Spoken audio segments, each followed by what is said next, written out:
0.9% का डिफरेंस है सिर्फ वोट में। बीजेपी इस बात का दम भर रही है कि जो 5 साल के रिवाज है उसको कुछ हद तक वो बदलने में कामयाब रहे।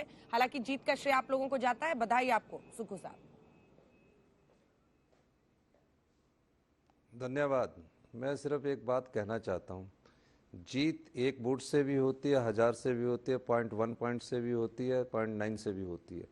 ये वो जीत है जिस हिंदू राष्ट्र की विचारधारा को लेकर भारतीय जनता पार्टी अपनी पार्टी को सींचती आई है।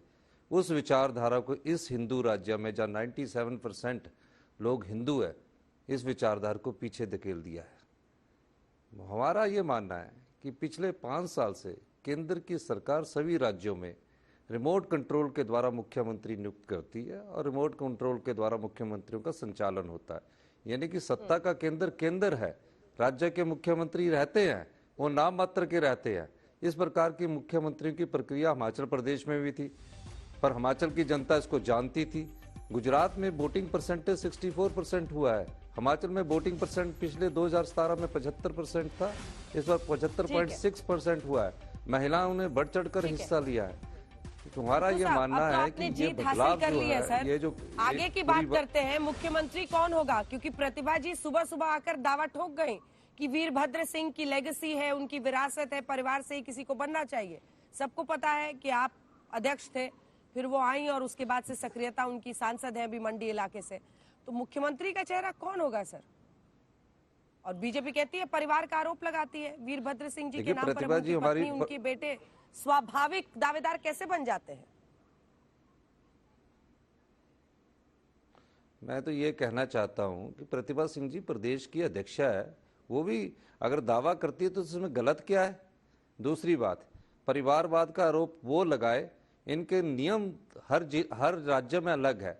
अनुराग ठाकुर के पिताजी प्रेम कुमार धूमल जी थे, रजत जी को अभी टिकट दिया, नियमों को तोड़कर टिकट दिया। पिछले बाई इलेक्शन में यह कहा गया कि जुब्बल कोटखाई विधानसभा से नरेंद्र बरागटा जी के बेटे को टिकट इसलिए नहीं दिया गया क्योंकि वो परिवारवाद का आरोप था, लेकिन इस बार उसको टिकट दे दिया गया।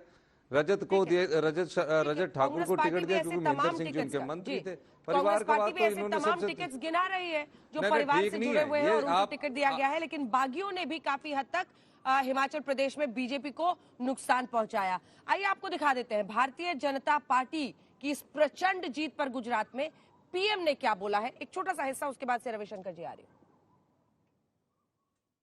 हिमाचल के चुनाव में 1% से भी कम अंतर से ये हार जीत का फैसला हुआ है। 1% से भी कम, इतना कम अंतर से हिमाचल में कभी नतीजे नहीं आए हैं। हिमाचल में हर 5 वर्ष में सरकारें बदली हैं, लेकिन हर में जब बदलाव हुआ है, कभी 5%, कभी 6%, कभी 7%, जीतने वाले और हार वाले के बीच में अंतर रहा है। इस बार 1% से भी कम, इसका मतलब है कि जनता ने भी भारतीय जनता पार्टी को विजयी बनाने के लिए भरसक प्रयास किया है। मैं हिमाचल की जनता को आश्वस्त करता हूं कि भाजपा भले ही 1% से पीछे रह गई, लेकिन विकास के लिए हमारी प्रतिबद्धता 100% रहेगी।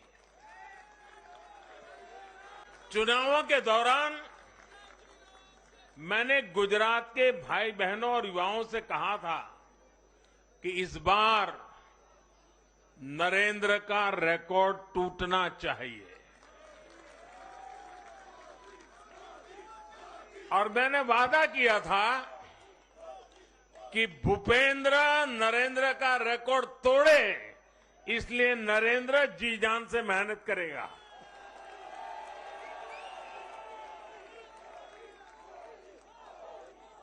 और गुजरात की जनता ने तो रिकॉर्ड तोड़ने में भी रिकॉर्ड कर दिया।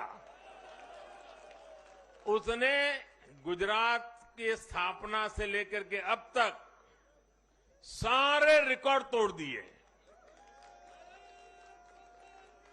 गुजरात के इतिहास का सबसे प्रचंड जनादेश भाजपा को देकर गुजरात के लोगों ने नया इतिहास बना दिया है।